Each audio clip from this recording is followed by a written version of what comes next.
Trump दुनिया के 3 देशों पर कब्जा करना चाहते हैं जो उनका हिस्सा है ही नहीं। ऐसे में मैंने सोचा कि यार जो देश हमसे अलग हुए हैं उस पर कब्जा करना तो आज के वक्त में पॉसिबल लग नहीं रहा है, और ऊपर से चाइना ताइवान को अपना कहते हुए भी उस पर कब्जा नहीं कर पा रहा। तो ट्रंप वाला ये सीन क्या है, चलिए जरा पूरा डिटेल से आपको बताएं।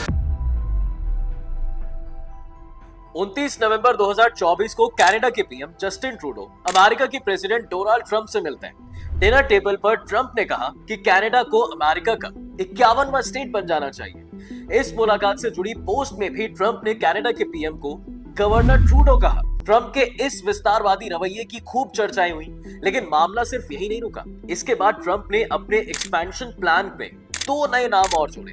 दुनिया में सबसे बड़े द्वीप यानी ग्रीनलैंड और सबसे बिजी बिजनेस रूट में से एक पनामा कैनाल। ट्रंप ने कहा कि नेशनल सिक्योरिटी और कमर्शियल इंटरेस्ट के लिए ये दोनों अमेरिका के कंट्रोल में होना बहुत जरूरी है। पर क्यों? क्या ये देश ऐसा करने देंगे? और क्या सच में सिर्फ नेशनल सिक्योरिटी और कमर्शियल इंटरेस्ट के लिए ट्रंप इन देशों पर कब्जा करना चाहते हैं, या फिर कुछ और भी है इन देशों के अंदर जो ट्रंप अपने कंट्रोल में लेना चाहते हैं? अब ये सारी कहानी शुरू होती है सोशल मीडिया से। दरअसल डोनाल्ड ट्रंप ने सोशल मीडिया पर ऐसी बातें लिखी हैं जिस पर आसानी से भरोसा नहीं होता, इसलिए कुछ लोगों को ये बातें मजाक लग रही हैं। लेकिन कई एक्सपर्ट्स का मानना इधर एक ये भी है कि इस बार ट्रंप इन बातों को लेकर बहुत सीरियस है। डेनमार्क के रॉयल डेनिश डिफेंस कॉलेज में एसोसिएट प्रोफेसर ने इस पर अपनी राय भी दी है। प्रोफेसर मार्क का कहना है कि ट्रंप के इस बयान पर डेनमार्क ने नाराजगी जाहिर की है। हालांकि लंबे वक्त से आजादी की मांग कर रहे ग्रीनलैंड के लोग ट्रंप की इच्छा का इस्तेमाल करते हुए अमेरिका के साथ इकोनॉमिक रिलेशंस और मजबूत कर सकते हैं। माने ग्रीनलैंड वाले कहीं ना कहीं इस एक स्टेटमेंट का इस्तेमाल जरूर कर सकते हैं, लेकिन अमेरिका के कंट्रोल में आना ये शायद अभी थोड़ी दूर की ही बात होगी। हालांकि कुछ एक्सपर्ट्स ऐसे भी हैं जो इससे अपनी अलग राय रखते हैं, और उनका मानना है कि ट्रंप ने ये बातें मजाक में कही है, और ऐसा वो पहले भी कर चुके हैं। ट्रंप के बयान का वही मतलब नहीं होता जो वो बोलते रहते हैं। कनाडा पर ट्रंप का बयान मजाकिया है और अमेरिकी इन्फ्लुएंस को बढ़ाने के लिए इन बयानों को ट्रंप के बड़बोलेपन के तौर पर देखना चाहिए। अब देखो यार, चाहे कोई इसे बड़बोलापन कहे या फिर सीरियसनेस, पर एक चीज तो पक्की है कि ट्रंप दुनिया के सबसे बड़े ताकतवर देश के सबसे बड़े लीडर हैं इस वक्त, और अगर वो कुछ बोल रहे हैं तो ये समझना जरूरी हो जाता है। सबसे पहले बात करेंगे ग्रीनलैंड की कि ग्रीनलैंड में आखिर ऐसा क्या है जिस पर अमेरिका नजर गड़ाए बैठा है। देखिए, अमेरिका के लिए ग्रीनलैंड सिक्योरिटी और इकोनॉमी के मोर्चे पर काफी जरूरी है। दरअसल ग्रीनलैंड में अमेरिका का मिलिट्री बेस है, और यहाँ कुछ बहुत ही रेयर नेचुरल रिसोर्सेज भी मौजूद है। नॉर्थ अटलांटिक सागर में मौजूद ग्रीनलैंड दुनिया का सबसे बड़ा आइलैंड है।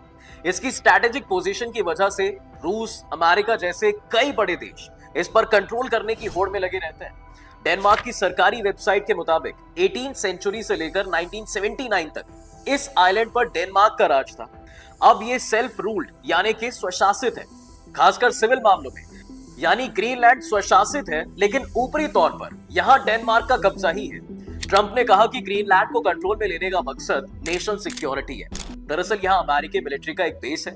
अमेरिकी स्पेस फोर्स के मुताबिक इस बेस का नाम पिटविक स्पेस बेस है, जो मिसाइल डिफेंस और स्पेस सर्विलांस के लिए एक स्ट्रैटेजिक लोकेशन है। यानी अमेरिका के लिए ये बेस काफी अहम है। ये बेस कोल्ड वॉर के शुरुआती वक्त में ही बनाया गया था, और तब से अब तक ये चल ही रहा है। और अब रूस के साथ एक बार फिर से अमेरिका यूक्रेन के सपोर्ट में खड़े होकर वॉर में। ऐसे में अब अमेरिका इस बेस को और मजबूत करना चाहता है।